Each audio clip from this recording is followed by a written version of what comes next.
Laporan Praktikum Jaringan Tumbuhan. Nama Grace Paulina, NIM 2502068. Dosen pengampu Salmiyati M. PD, PhD. Program Studi Agroteknologi, Institut Teknologi Perkebunan Pelalawan Indonesia, 2025. Pendahuluan. Jaringan tumbuhan adalah kumpulan sel yang memiliki struktur dan fungsi serupa, membentuk sistem yang mendukung pertumbuhan, transportasi, dan perlindungan tanaman. Berdasarkan asal dan fungsinya, jaringan tumbuhan dibagi menjadi jaringan meristem dan jaringan permanen.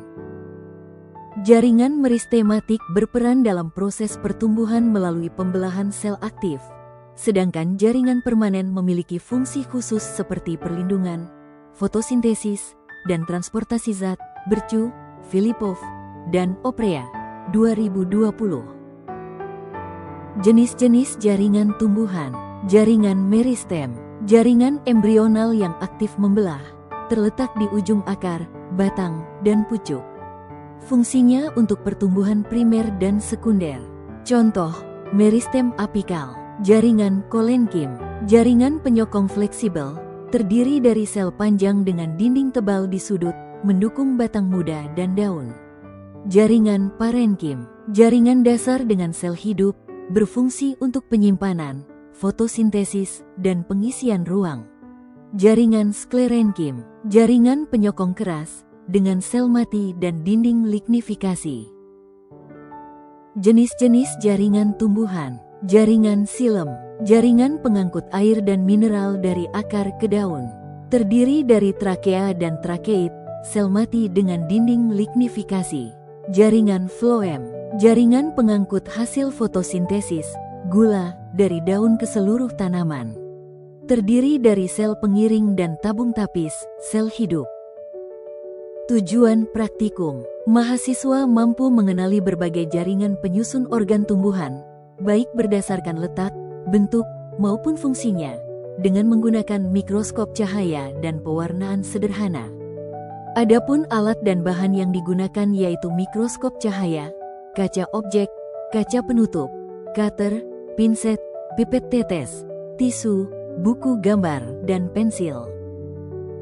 Dan bahan yang digunakan yaitu batang jagung, batang bayam, akar jagung, akar bayam, daun sirih, larutan safranin, larutan vesgreen, dan air suling atau aquades. Cara kerja jaringan batang monokotil. Pertama, potong batang muda jagung dengan kata, buat irisan melintang setipis mungkin. Setelah itu, letakkan irisan pada kaca objek, tetesi dengan aquades. Kemudian tambahkan 1 tetes safranin, diamkan 2 menit, bilas dengan aquades. Setelah itu, tutup dengan kaca penutup, dan amati dengan mikroskop.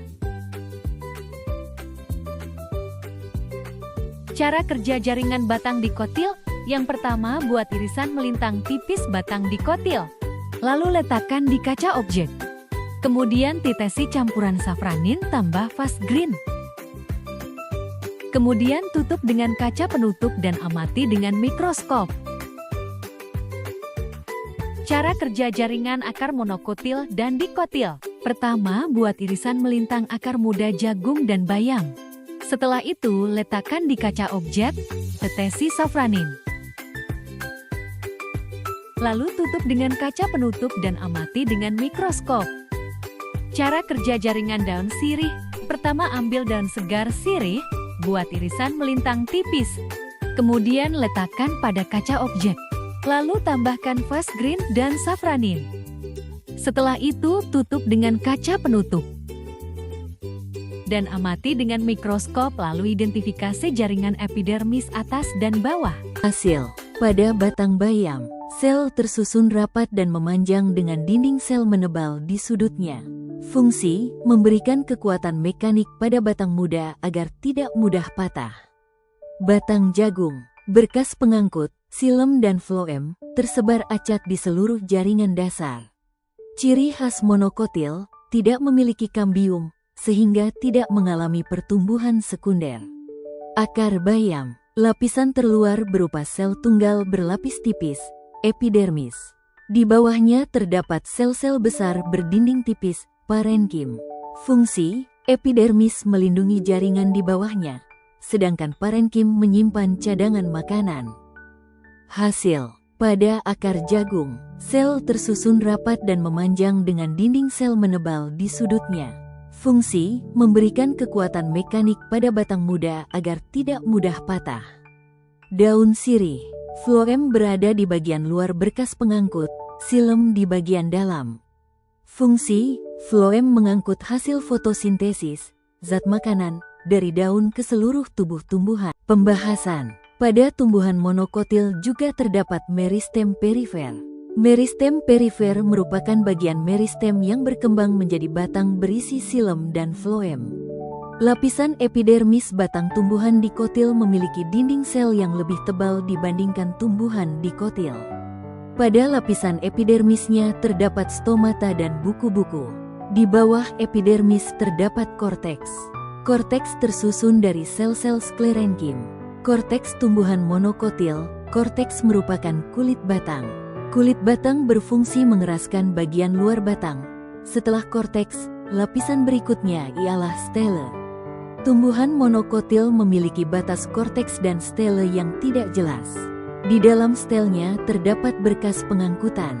Berkas pengangkutan tersebut tersebar pada empulur dan letaknya berdekatan dengan kulit batang. Sarung sklerenkim mengelilingi seluruh berkas pengangkut.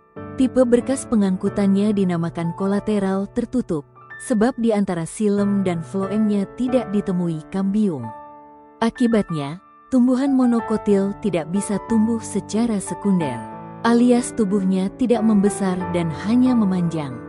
Kesimpulan, berdasarkan hasil dapat disimpulkan bahwa tumbuhan jagung mempunyai akar serabut.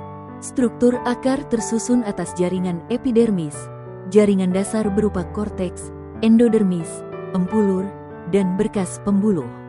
Semua itu dimiliki oleh tumbuhan kacang tanah yang memiliki kambium.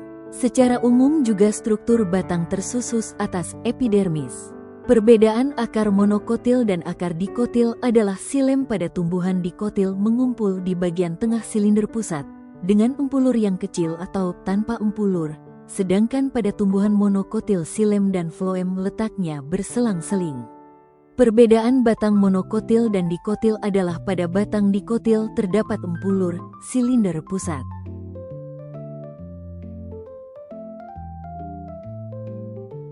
Terima kasih.